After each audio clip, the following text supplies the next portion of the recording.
So I apologize for the background. We just moved into a new house this weekend. So you're looking at my setup in the basement, which is not finished at the moment. But you won't have to see that for very long because I'm going to be sharing my screen with you for the rest of the class. So let me just do that now. And you could say that everyone in the world could be, in a very broad sense, divided up into one of three categories. And those categories are theism, agnosticism, and atheism.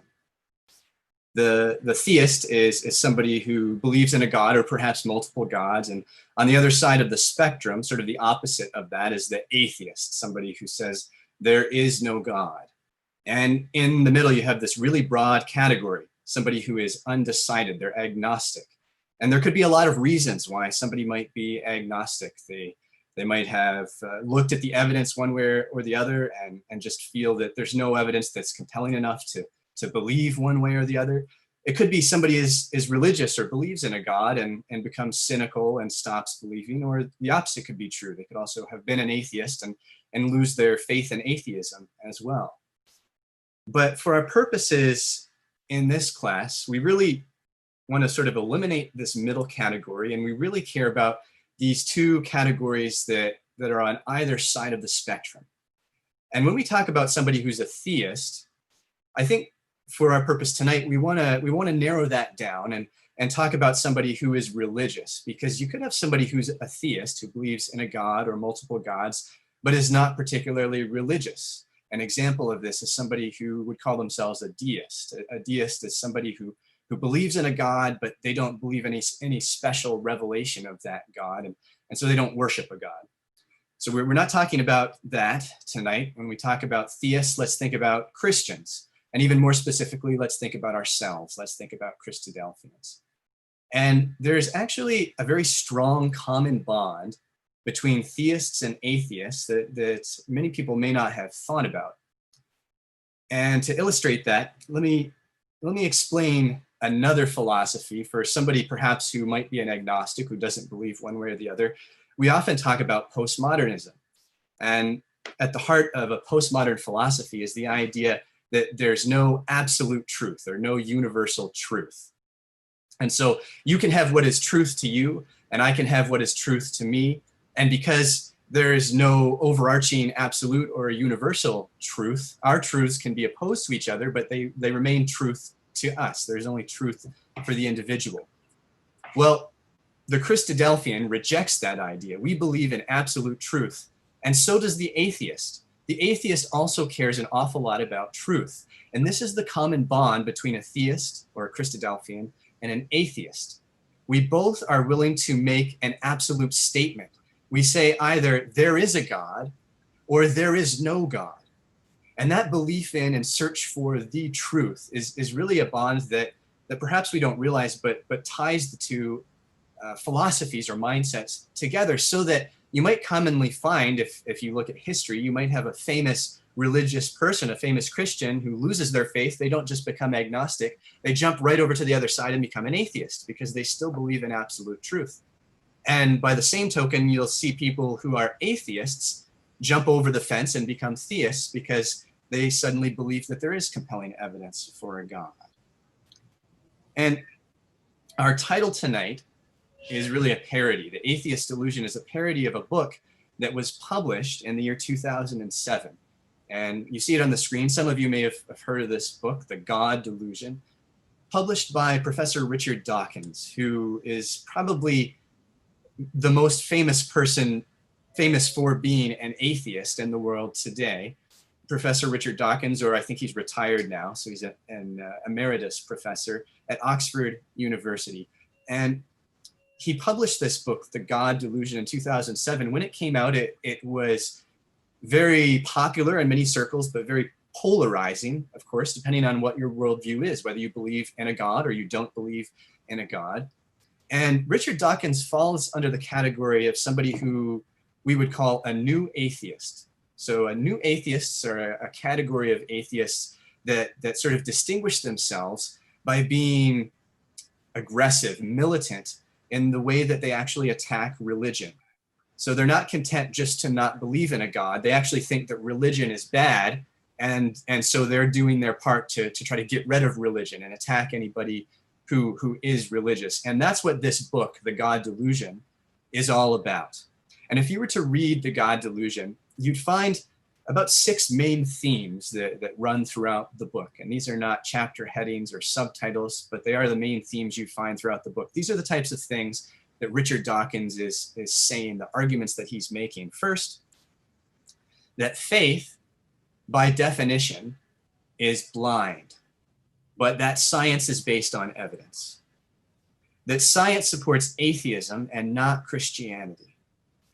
That design is dead, otherwise you have to explain who designed the designer. So the point is, if you believe in a designer, then you have to answer the question, well, who designed that designer?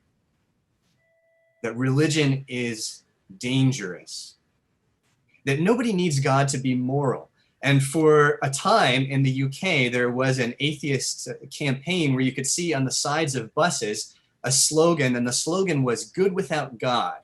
And you'd see a famous person's face, and that person was an atheist, and it would say, so-and-so is good without God. And finally, Richard Dawkins contends that the Christian claims about the person of Jesus are not true, that his miracles violate the very laws of nature. Now, this class tonight is actually just the beginning of a series of classes. And in that series of classes, we would tackle almost all of these claims that you'd find in the God Delusion. We're only going to look at a couple of them in this class tonight, but we're going to begin at the beginning. That point number 1 that you see on the screen, that faith by definition is blind, but that science is based on evidence. And I mentioned to you that Richard Dawkins is, like other new atheists, is sort of aggressive and militant in the way he talks about religion. Here's an example of that. Here's something that he wrote in 1997 in a publication called The Humanist when he's talking about faith. He said, "It is fashionable to wax apocalyptic about the threat to humanity posed by the AIDS virus, mad cow disease, and many others, but I think a case can be made that faith is one of the world's great evils, comparable to the smallpox virus, but harder to eradicate." Now, I think this is only the second time I've given this class in the COVID era, but I think this quote has even more power for us today than it did before the year 2020, because Richard Dawkins is saying that faith is so bad, it's comparable to a virus that might kill thousands or tens of thousands or hundreds of thousands or millions of people. That's how bad he thinks faith, or specifically religious faith, is. And he goes on to say, faith, being belief that isn't based on evidence, is the principal vice of any religion. Now, what you would find if you look at the writings and the interviews with Richard Dawkins is that when he starts to talk about religion, you start to realize, especially as somebody who knows your Bible, somebody who is a religious person, that he's really sort of out of his depth when he starts to get into the field of theology. When he talks about religion, he doesn't really know what he's talking about because he's not a theologian. And right here, he defines faith in a way that we would not define faith. He says the definition of faith is belief that is not based on evidence. That is not our definition of faith. That is not a biblical definition of faith. We have a term for that. We would call that blind faith. But he simply calls that religious faith, faith that doesn't have any evidence to support it. And that is just not correct at all. And what I'd like to play for you right now is a video clip from a debate that took place in 2007. So I mentioned that in 2007, the book, The God Delusion, was published. And later that same year, there was a debate in Birmingham, Alabama, between Richard Dawkins and another man named John Lennox. John Lennox is actually a colleague of Richard Dawkins, also a professor at Oxford University. He's a professor of mathematics and a historian of science. And he also happens to be a Christian apologist, which means he spends his time defending the Christian religion. And in 2007, these two men met in Birmingham, Alabama to debate, and the subject of their debate was the book that Richard Dawkins had just published, The God Delusion. And I'm just going to play you a 2-minute clip from the beginning of that debate. I hope that it works because I've tried this before over Zoom and it didn't work so well. So if it doesn't work, we'll skip through it. But hopefully the sound works okay, even if the video is not great. And in this part of the debate, the two men are debating the definition of and the nature of faith. Here it is. When you say faith is rational and evidence-based, I mean, if that were true, it wouldn't need to be faith, would it? I mean, if there were evidence for it, why would you need to call it faith? You'd say just evidence. And when you said that faith in relativity, in Einstein's theory of relativity, is evidence-based, that of course it is. But the evidence is all important. I mean, Einstein's predictions fit in with observed fact and with a whole body of theory. Whereas we only need to use the word faith when there isn't any evidence. I presume you've got faith in your wife. Is there any evidence for that? Yes, you base it? Yes, plenty of evidence.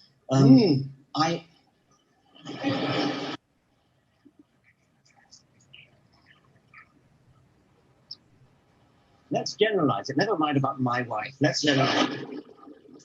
It's the same with mine, Richard. It's the same with mine. Let's say that in general, how do we know that somebody loves us? Okay. Yes. You can use a word faith for that if you like, but it's not the right use of the word because you know why your wife loves you because of all sorts of little signs, little catches in the voice, little looks in the eye.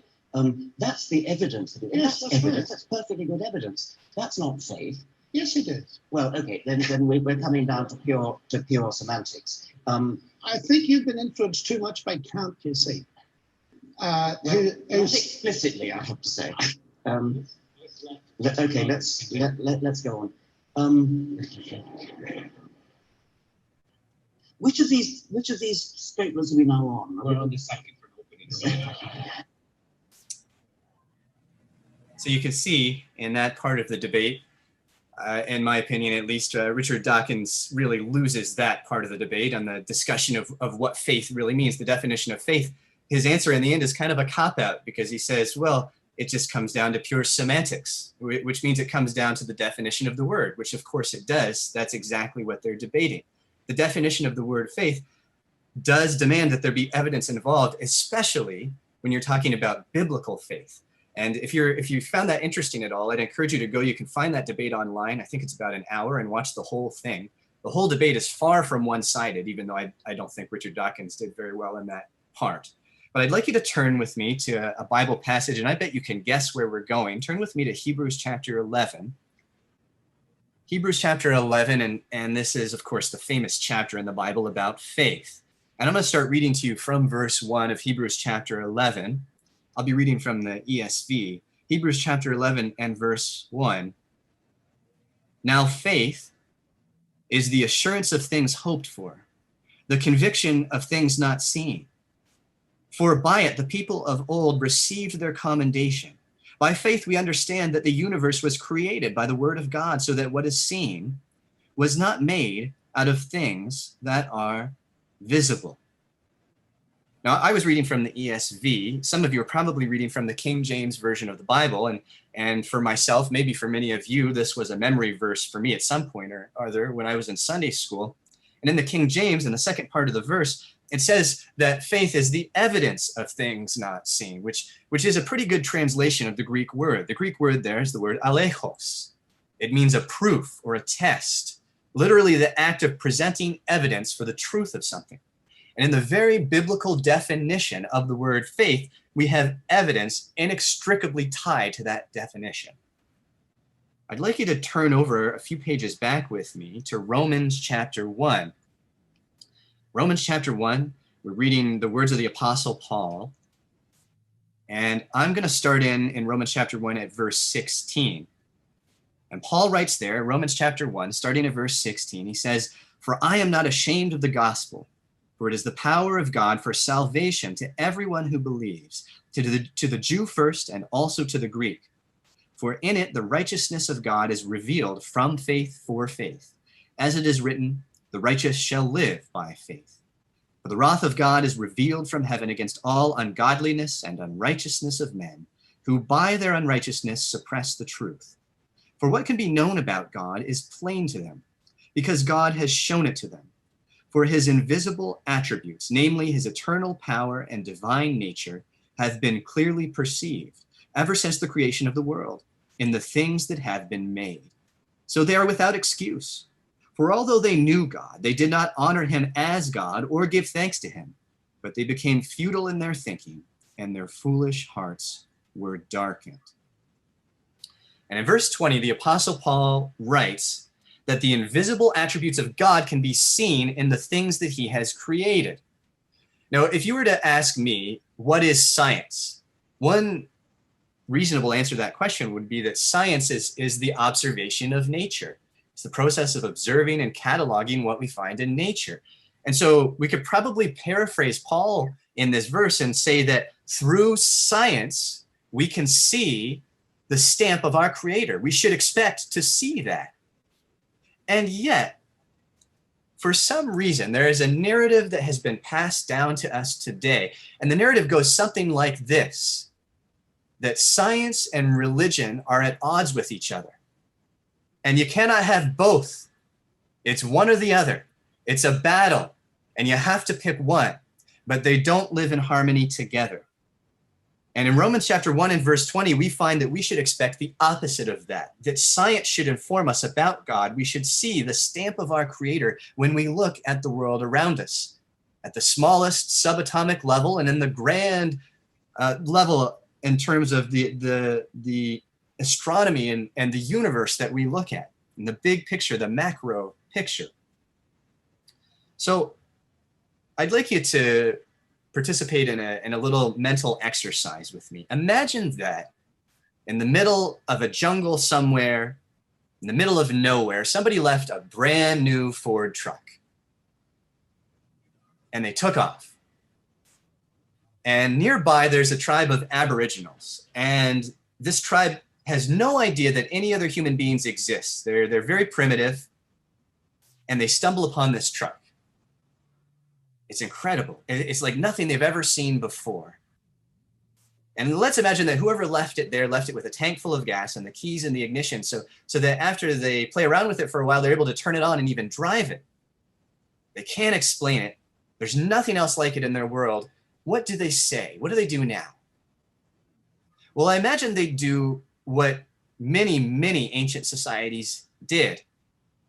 And they'll say, it's magic. And they'll say, it's a god. And they'll worship the truck as a god. And on the front of the truck are the letters F-O-R-D, but of course in a language that they don't understand. And so this truck, they worship it, it's Ford the god.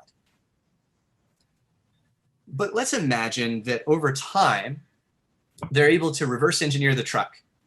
They can take it apart, figure out how it works, even put it back together, maybe even build a new one. They can explain all of the mechanics behind how the truck works. They completely figure it out. What do they do now? Well, they've taken it apart all the way to the smallest piece and found that there was no God inside. So not only do they say this truck is not a god, they say this truck didn't have a designer. It didn't have a creator. Because we can explain how it works and we can build a new one. Now, you and I know that's ridiculous because we have prior knowledge. We know that probably a team of engineers somewhere at Ford designed this truck. And to us, it's ridiculous to think that something like this, clearly created with a purpose in mind, created with precision, would just randomly happen, would not have a creator, would not have a mind behind it. That seems ridiculous to us. But you see where I'm going here, because that's exactly what atheists have done when they look at the universe. The more we discover about the universe, the more we learn, the longer we spend looking at it, the more we can explain about it. We can explain the mechanics about so much of how the universe works. And so atheists say, because we can explain the mechanics of how the universe works, there's no need for a creator, when those two things have nothing to do with each other. Just because you might be able to explain the mechanics of how creation works does not mean that it didn't have a creator. In fact, the opposite is more likely true. The very fact that we have minds that are able to comprehend something suggests that there was another mind, perhaps a much greater one, that created everything around us and that created us. And yet we've been passed down this message that science and religion are at odds with each other. In fact, the phrase that you might hear sometimes is science versus religion. And just by saying it that way, it's framing the narrative in a way that suggests that these two cannot live in harmony together. You have to pick one. And I think that this has been happening, and this all started, this message that's come down to us, it comes to us from perhaps a debate that took place in the year 1860. In 1860, Charles Darwin published his work on the origin of the species, and the theory of evolution was born. And later that same year, in a crowded hall in Oxford's Museum of Natural History, a debate took place between two men. Those two men were, on your left, Reverend Samuel Wilberforce, known as Soapy Sam, perhaps because he was considered to be one of the best public speakers of his day, but also not well liked because apparently he was pretty pretentious. So he was called Soapy Sam. On your right, you have Thomas Henry Huxley, also known as Darwin's Bulldog. And these two men would debate the merits of the very new at this time theory of evolution. And interestingly, T.H. Huxley, himself a scientist, really did not want to participate in this debate, but many of his scientific colleagues who were themselves atheists peer pressured him into participating in this debate. And there's no transcript of what was said at the debate. And the only exchange that all eyewitnesses that were there agree on is this one, when Samuel Wilberforce said to T.H. Huxley, "Is it from your grandfather or your grandmother that you claim descent from a monkey?" And T.H. Huxley, clearly upset, stood up red-faced, but composed himself and responded, "I would not be ashamed to have a monkey as an ancestor, but I would be ashamed to be connected with a man who used his great gifts to obscure the truth." And apparently that comment had such an impact on the audience that one woman fainted and had to be carried out.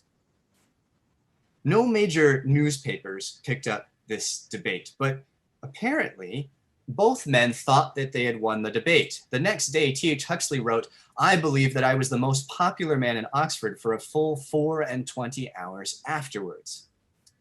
But Samuel Wilberforce wrote, "I think I thoroughly beat him." Now, for some reason, this debate has come down to us through history as the first great defeat of religion by science. But the facts say otherwise, because all of the evidence that we have would suggest that this was a very evenly matched debate. And while no major newspapers picked it up, there was one small publication called the Athenaeum that did.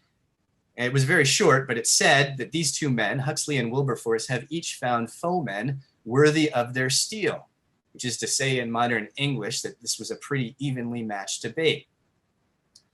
And Charles Darwin himself was sick at the time of the debate. He wasn't able to attend, but it turns out he was actually pretty good friends with Samuel Wilberforce, who was kind of attacking his theory of evolution.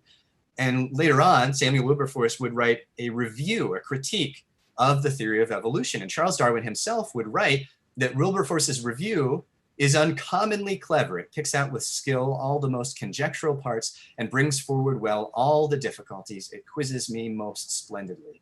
And Charles Darwin himself was a lot less dogmatic about his own theory than many of his scientific colleagues would eventually become.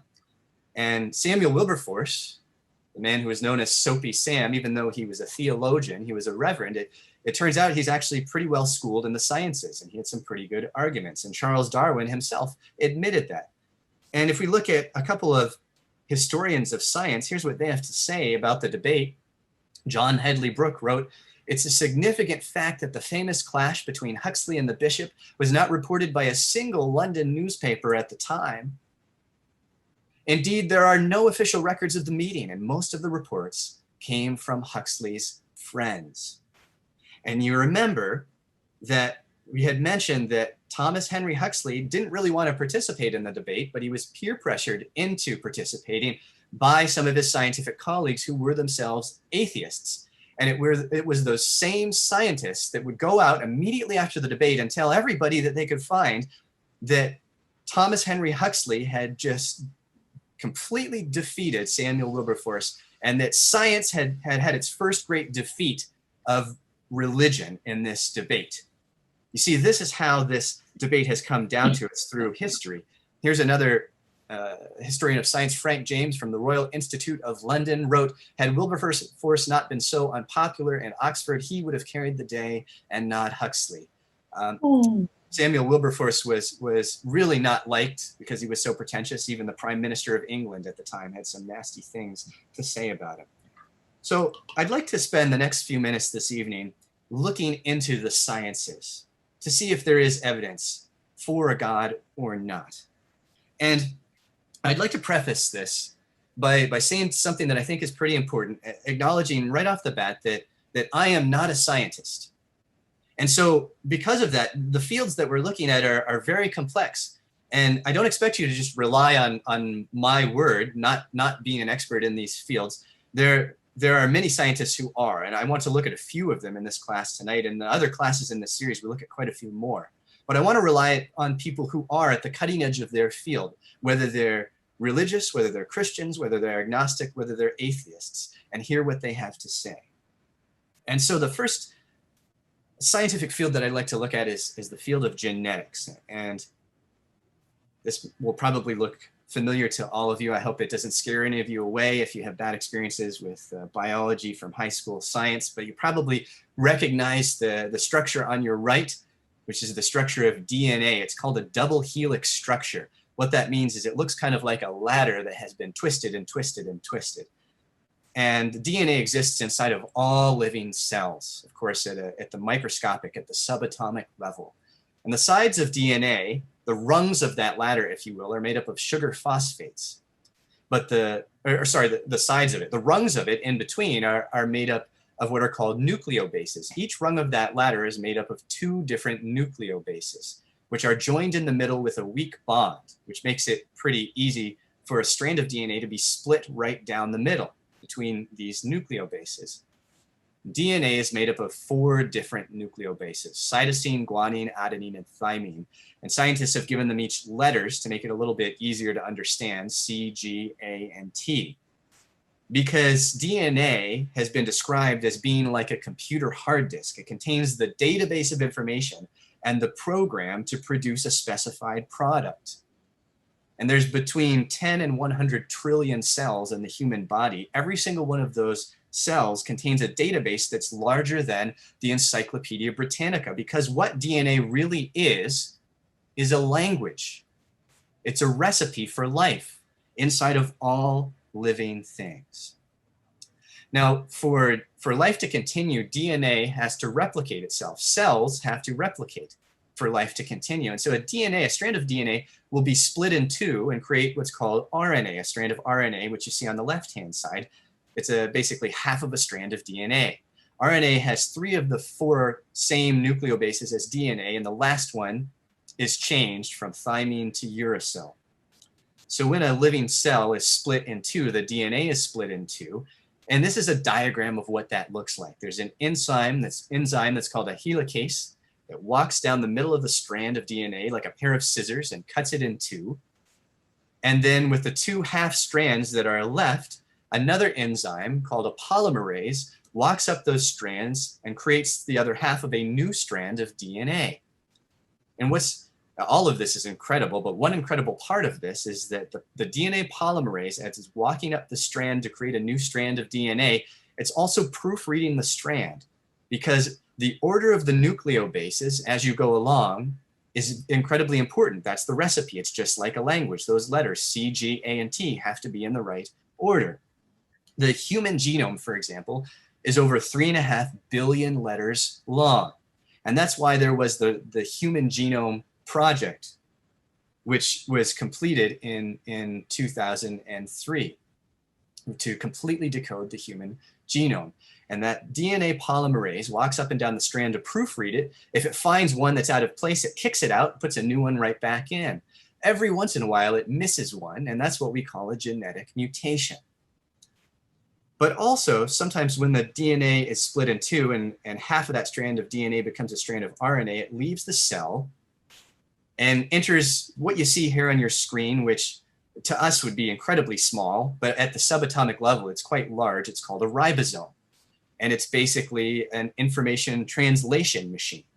And the strand of RNA is fed into the ribosome, which reads every single nucleobase as it comes in as a letter. It's reading the language because what it's doing is reading the recipe for protein construction. You see, the ribosome is building new proteins. The proteins are the building blocks for all life. And the order of those proteins is very important. To build those proteins, it needs the recipe that comes from the DNA. So here's where it gets really interesting. At a certain point, you cannot break life down any further than DNA and protein.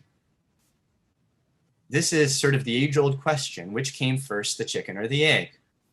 So for an atheist that doesn't believe in God, they probably believe in some version of the Big Bang combined with the theory of evolution, and they believe that life emerged through a series of random, chaotic processes. Every one of those steps, extremely simple steps, but billions and billions of steps for life to eventually arise. The problem with that thinking, when we look at this level in the field of genetics, is that you get to a point of the term that we would use is called irreducible complexity. There comes a point where you have these two elements that are both by themselves incredibly complex, and you cannot break them down any further. Because to create proteins, you have to have DNA. But for DNA to exist, you have to also first have proteins. The question is, which came first, the proteins or the DNA? You had to have both put together, which suggests very strongly that there must have been a chemist involved for life to emerge. There has to have been a mind behind it all. And before the advent of the new atheists, one of the most famous atheists in the world was a man named Anthony Flew. And in 2004, he changed his mind. And he was an old man at the time, and he decided he was no longer an atheist, he believed in God. And it was no accident that it happened in 2004, because in 2003, the Human Genome Project was completed. And the man who was the leader, the head of the Human Genome Project, is a geneticist named Francis Collins. And at the public announcement of the completion of the Human Genome Project, this is what he said. He said, "It is humbling for me and awe-inspiring to realize that we have caught the first glimpse of our own instruction book, previously known only to God." Because Francis Collins is and was a Christian, not in spite of his scientific work, but because of it. Because of everything that he saw, being on the cutting edge of the field of genetics, he believed that there must be a God, because he was deciphering the recipe, the instruction book for human life. And so the very next year in 2004, the atheist Anthony Flew announced to the world that he was no longer an atheist. He'd spent his entire career advocating for atheism. And in 2004, in an interview with ABC News, he said, "My whole life has been guided by the principle of Plato's Socrates, follow the evidence wherever it leads." And I love that quote, follow the evidence wherever it leads, because if we really care about truth, then we really care about evidence, and we're going to be willing to follow that evidence to its very end, to whatever logical conclusion that leads to. And for Anthony Flew, it was an inescapable conclusion that we must have been created, that there must be a mind behind it all. And he explains his reasoning for changing his mind in another interview that same year in a symposium in 2004. And this is what he said. He said, "What I think the DNA material has done is show that intelligence must have been involved in getting these extraordinarily diverse elements together. The enormous complexity by which the results were achieved looked to me like the work of intelligence." Now, to be fair to you, to have full transparency, Anthony Flew did not become religious. He did not become a Christian. He became what we described earlier. He became a deist, which is somebody who believes in a creator, but they don't believe in any specific revelation of that creator. They don't believe that God spoke to humankind. He died in the year 2010, but he died believing in a God because of the evidence that he saw within the field of genetics. And in 2004, when he changed his mind, many prominent atheists at the time spoke up. They were not happy about it. People like Richard Dawkins and Christopher Hitchens said it's a shame that this once great mind has gone senile and soft. But you can go on YouTube and watch interviews with Anthony Flew at this time in 2004, and you'll find, if you listen to him, that he is intelligent and articulate and anything but senile. Now, I want to shift gears here and go into a different field of the sciences. I want to look in physics, but on the grand scale. I want to look at the universe. I want to look at astronomy. And the equation that you see on the screen now is one of Einstein's field equations. And I cannot begin to explain it to you, but I can tell you that right in the middle is what's known as the cosmological constant. This is represented by the Greek symbol lambda. It represents the energy density of the vacuum of space. And in 1929, when Einstein came up with this equation, he believed, and the rest of the scientific world believed, that the entire universe was static, which means it's not moving. It stays the same shape. Well, Einstein would later refer to this as his single greatest blunder, because we discovered that the universe is not static, it's actually expanding. And in the 1990s, we discovered that not only is the universe expanding, it's actually accelerating in its expansion. It's expanding at an ever more rapid rate, which means that this number in the middle of Einstein's field, one of Einstein's field equations, is not zero. You see, Einstein originally believed this number was zero. If the universe is static, this number would be zero. But now that we know that the universe is expanding and it's accelerating in its expansion, it means that this number is not zero. Scientists don't know exactly what number it is, but they theorize that it looks something like this: 10 to the power of negative 120, which is an infinitesimally small number. And what we do know about the cosmological constant is that if it was any different from what it is, our universe would not look like our universe. If it was just a little bit smaller, our universe would fly apart. And if it was just a little bit larger, our universe would collapse in on itself. In both cases, life would not be possible. And yet we have this incredibly small, extremely precise number at the heart of the laws of the universe. And we wonder why. This is what scientists refer to as the fine-tuning of the universe. And there's a really interesting documentary. It's called Particle Fever. It's all about the discovery of what's known as the Higgs boson. If you haven't heard about that, I'll explain it to you in just a minute. The Higgs boson was theorized in the 1960s and finally discovered in the year 2012.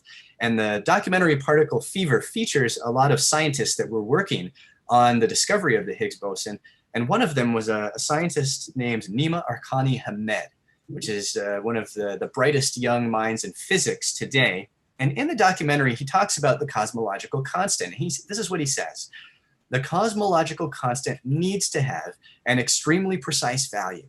And if the value is different even by a tiny bit, it would radically change what the world looks like around us. If you saw a situation where a parameter has a very dangerous value, or if you change it a little bit, the world would change radically and we'd be dead, you would wonder where that came from. How is that possible?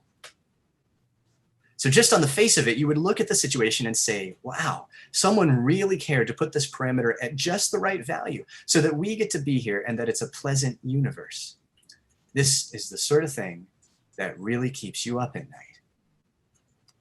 Now, I really wanted to know about Nima Arkani Hamed. I wanted to know if he was religious, if he was an atheist, if he was agnostic.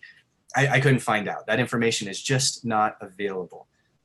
But here's one of the brightest young minds in physics today saying that things like this, the cosmological constant and the fine-tuning of the universe, sometimes cause him to be sleepless at night because it just seems impossible that something like this should be so.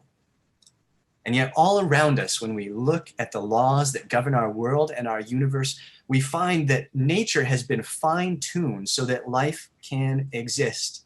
And the more that we see that, the greater and greater the odds become that there must be a mind, there must have been a mind behind it all. And the possibility that all of this happened through a series of random, chaotic steps, that possibility shrinks further and further and further.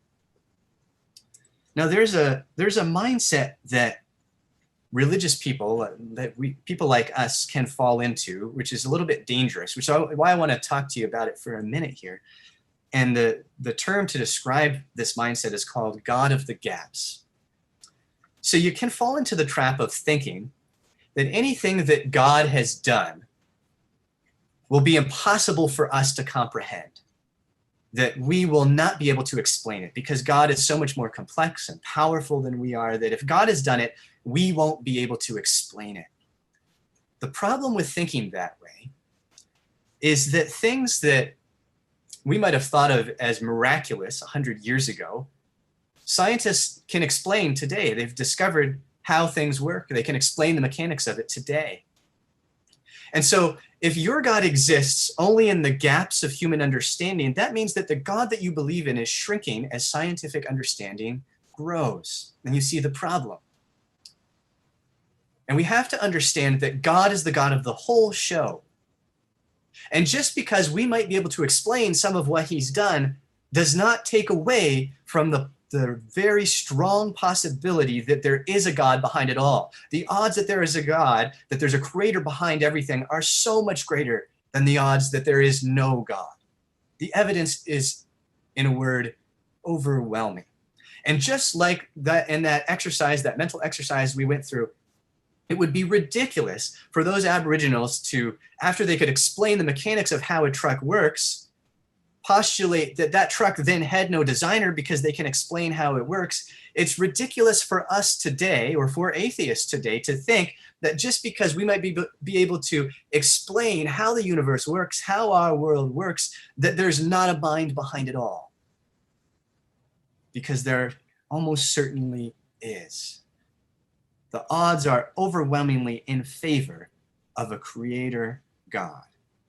But sometimes within the fields of science, scientists imagine that we're about to close the door on a subject.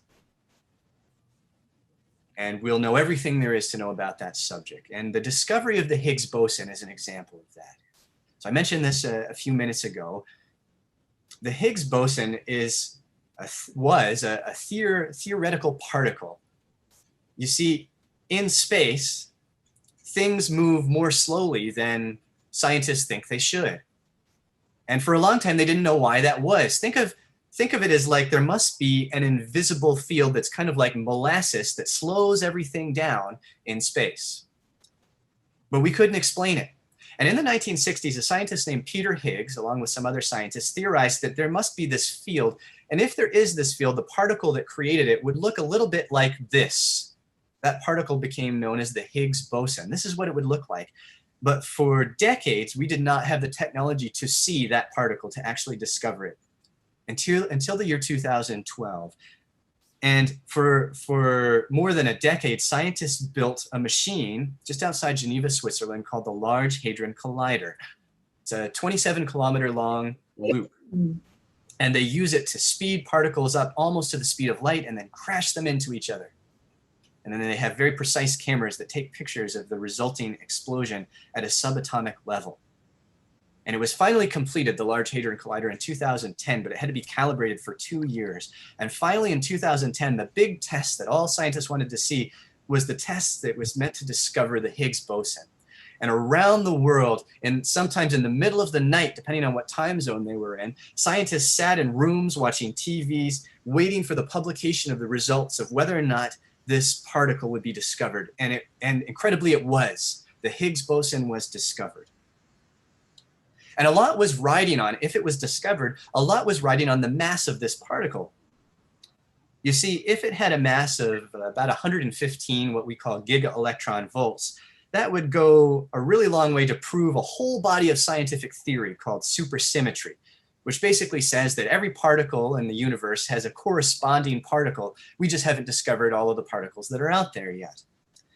But if the mass of the Higgs boson was more like 140 giga-electron volts, it would then really give a lot of credence to the body of what we call multiverse theories, which suggest that there are an infinite number of other universes out there, and we just happen to be in one that is capable of supporting life. And so scientists were waiting with bated breath to see, first, if they would discover the Higgs boson, and secondly, what the mass would be. And it was discovered, and the mass of the Higgs boson was neither of those two numbers. In fact, it was right in the middle, 125 giga-electron volts. And at the end of that documentary I told you about, Particle Fever, one of the scientists that's featured is driving home in the middle of the night, having just found out about the discovery of the Higgs boson and its mass, and this is what he has to say. He says, if this is true, the Higgs is about 125 GeV, and that means that almost all of my models are ruled out, which is pretty cool. Supersymmetry could still be true, but it would have to be a very strange version of the theory. If it's the multiverse, well, other universes would be amazing, of course, but it would also mean that no other new particles would be discovered. So anyway, we have something to do. And scientists can be pretty weird sometimes. He was not at all upset that all of his theories had to be thrown out the window. He was excited that they had to rewrite the book. And this is a perfect example of a case where scientists realize how little they know about a subject. And it's at times like these that we realize how incredible and complex our universe is, which shows us just how incredible and powerful our God is. And we've spent some time tonight looking mostly in science for evidence for the existence of God. And I hope you will agree with me that just the little bit of evidence that we've looked at, because we've just scratched the surface, is extremely compelling evidence for belief in a God. And I really do believe this is the first great question for anybody who is seeking truth. The first question they have to ask and answer is there a God? But that's only the first question. And having answered that question, of course, then the next question is, if we do believe there's a God, then has he spoken to us? Does he have a purpose with us? Why did he create this earth? And it was not our purpose tonight to ask that question, but it is such an important one. And I think it's the next step that follows after you answer the question, is there a God? Because you'd want to answer the question, is this book that we have in front of us really his word? And so I want to leave you with another video clip, and then we'll close for our class this evening. And this last clip is from a second debate that took place between the same two men that we watched debate at the beginning of this class, Richard Dawkins and John Lennox. And the second debate between these two men took place in 2008 in Oxford's Museum of Natural History, which is the very same place where in 1860 Samuel Wilberforce and Thomas Henry Huxley debated the merits of the theory of evolution. I'm going to play this clip for you, which is just a few minutes long. And I've spliced a few parts of this debate together because I wanted to keep the theme of one part of the conversation together. And encourage you, if you're interested in it, go watch the whole debate because it's fascinating. But my abilities to edit video are not great. So there's one part where I've spliced together where somebody says, well, of course it is. That is not referring to what was just said. That's just where I've spliced two parts together, and it'll make more sense for you knowing that going in. So here it is. The reason, reading your book, The God Delusion, you say that it's under scholarly dispute among historians that Jesus actually existed. Now, I checked with the ancient historians. That is not so. And it disturbed me. History is not natural science. But what I don't understand is this, why you would write something like that. I don't think it's a very important question. whether Jesus existed. There are some historians, most historians think he did. Some They historians, certainly do. I couldn't find an ancient historian that didn't. well, there are one or two, but I don't really care actually, because precisely because it's petty. Well, no, But the basic question is it true or not? Yeah, and that is the basic question. It is completely irrelevant. If it's comforting, if it gives you hope, if it gives you happiness, that has nothing to do with whether it's true. That I agree with entirely. So we need to know whether it's true. Yes. Now, when you look at history, and let's leave aside, maybe I alluded to the possibility that some historians think Jesus never existed. I take that back. Jesus existed. However, if you're going to say that Jesus was born of a virgin, that Jesus walked on water, that he turned water into wine, that is palpably anti-scientific. There is no evidence for that. So when you say it's anti-scientific, I think it's not anti-scientific. What I mean by that is that if, and when doing science, we constantly have to keep in mind that at any moment there might be a little magic trick slipped in that would completely nullify the whole enterprise of science. Oh, I agree with that. But well, you see, that's what you're allowing. No, I'm not allowing that at all, because in order to recognize what the New Testament calls miracle, a special act of God, you must be living in a universe that has regularities and that we recognize them. I agree with you entirely. Otherwise you wouldn't notice the miracles. That's exactly true. You wouldn't recognize if dead people were popping up all over the place. You wouldn't think it was very special. But the fact is you need two things, not one. You've got to have regularities, which we call the laws of nature, although they're not causes. They're, in a sense, descriptions that we can use. You also need to be able to recognize those so that, for example, when Joseph discovered that his wife-to-be Mary was pregnant, he simply didn't believe her story. He was going to divorce her. He knew exactly where babies came from. He knew the regularity. It took very special convincing for him to realize that something extremely special had happened. But science cannot stop that. The question is, of course, did such a thing ever happen? And the central focus in the New Testament is not that, which is not so readily accessible to evidence, the virgin conception, but the resurrection of Christ.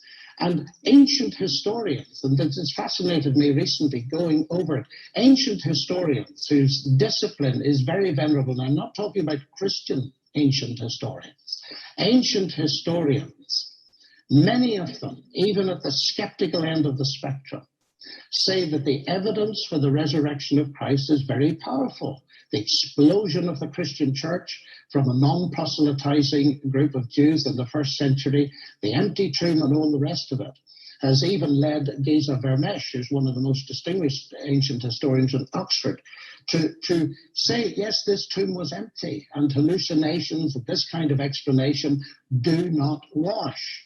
So we have to ask ourselves, are we prepared to believe in historical testimony or not? Now you'll remember that in Romans chapter 1 and verse 20, the Apostle Paul said that the invisible attributes of God can be seen in the things that he's created. And that is absolutely true. And God has given us not only the world around us, not only the universe, which we can look at in greater and greater in detail as our knowledge expands to show that he exists, but he's given us the evidence of history. And all of the Christian faith hinges on one claim of a historical fact, that at a point in time, a man was raised from the dead. And while it's not the subject of our class tonight, there is powerful evidence to show that really did happen. Indeed, there are no ancient historians that suggest otherwise, though there are many ancient historians who would have loved to have done so at the time. And when we look at the evidence that God has given us in the world that he has created and placed us in, and then we look at the evidence in his revelation to us in his word, I think we can have no doubt that we have a creator who's so much more complex and powerful than we are, and yet incredibly, he cares about us.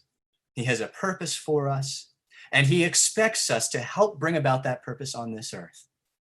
And when you believe all of that to be true, when you look at all of the evidence, because we do not have blind faith, our faith is based upon the onslaught of evidence that we continue to discover that shows that God exists and that the Bible is his word, when you see all of that, then it is your responsibility, as it is mine, to integrate the words of this book into our lives, to live as Jesus did, and to build for the kingdom when our Lord comes back and sits on his throne, ruling the earth.